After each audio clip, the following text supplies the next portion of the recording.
welcome to the deep dive.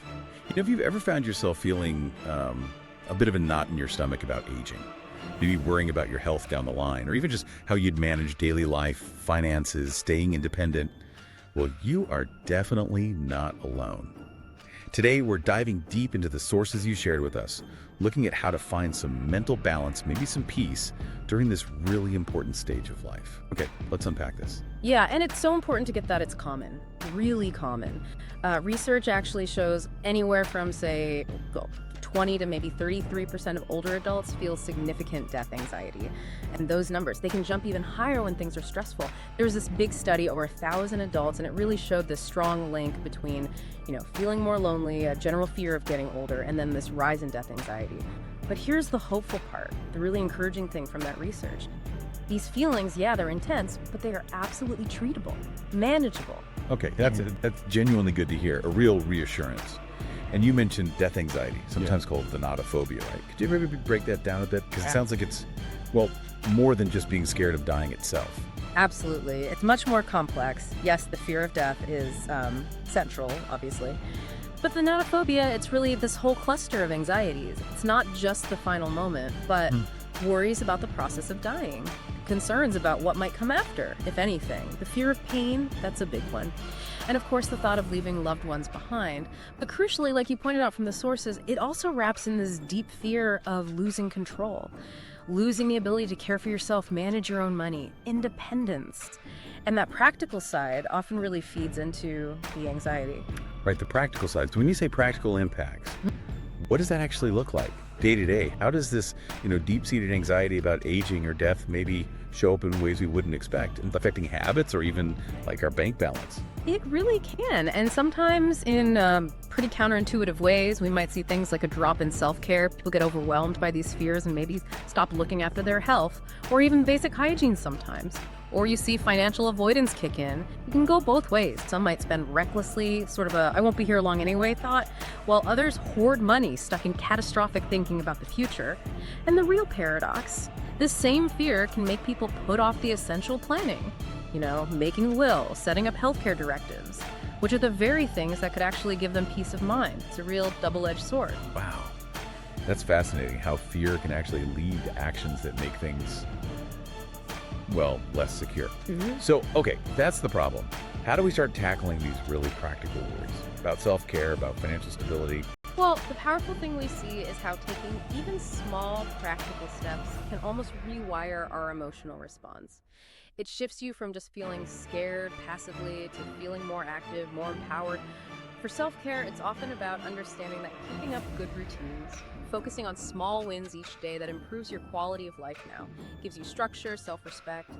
And for the financial anxiety piece, which often really ramps up death anxiety because it feels like losing control, empowering steps are key. Things like maybe talking to a financial advisor who knows about senior planning, setting up a simple, maybe automated budget, getting crucial documents organized, wills, powers of attorney, and talking about your financial wishes with family you trust.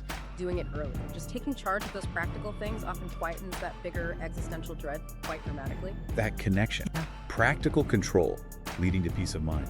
That really resonates. And it makes me think about something specific, like the loss of a life partner, that widowhood effect people talk about. How does that specifically make these financial and self-care worries even worse, beyond just the obvious emotional grief? Oh, that's a critical point. Because the widowhood effect, it's not just about the deep loneliness, as profound as that is. It very often brings this sudden, sometimes overwhelming shift in financial responsibility. The surviving spouse might lose a key income source, maybe a pension, gone. And crucially, maybe they never handled the household books before, ever. So that can trigger a whole new wave of panic, really amplifying those fears about losing independence. But what's really compelling, again from the research, is that widowed individuals who proactively seek financial advice, who keep up strong social ties, they don't just cope.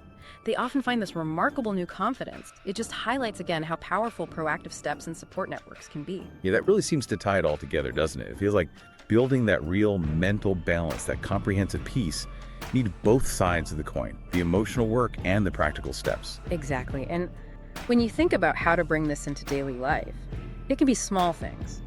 Maybe start the day with just a moment of gratitude and one small, achievable, practical task. Get it done. Then, during the day, actively look for connection with others. Maybe tackle those finance or planning tasks when you feel most alert. And in the evening, perhaps reflect on what you accomplished, both emotionally, like reaching out to someone, and practically, like sorting a bill. It's about finding meaning, purpose, maybe reframing financial planning as an act of care for your family, strengthening those social connections, and really not being afraid to ask for help when you need it. So what does this all mean for you, listening right now?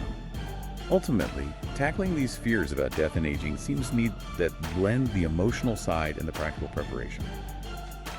The sources really suggest the people who find the greatest peace are those who work on the big existential questions, meaning connection, while also taking concrete, sensible steps to feel secure and maintain their independence as much as possible. Which this raises an important consideration for you, I think, your fundamental worth as a person. It's never ever tied to your bank balance or how physically able you are or how independent you seem. Never. However, taking reasonable, actionable steps to manage the practical side of aging the finances, the self-care planning that can give you a profound sense of security, real peace of mind. And that feeling of security, that often frees you up. It frees you to really focus on what truly matters most in the end, your relationships, finding meaning day by day, and just making the absolute most of the time you have.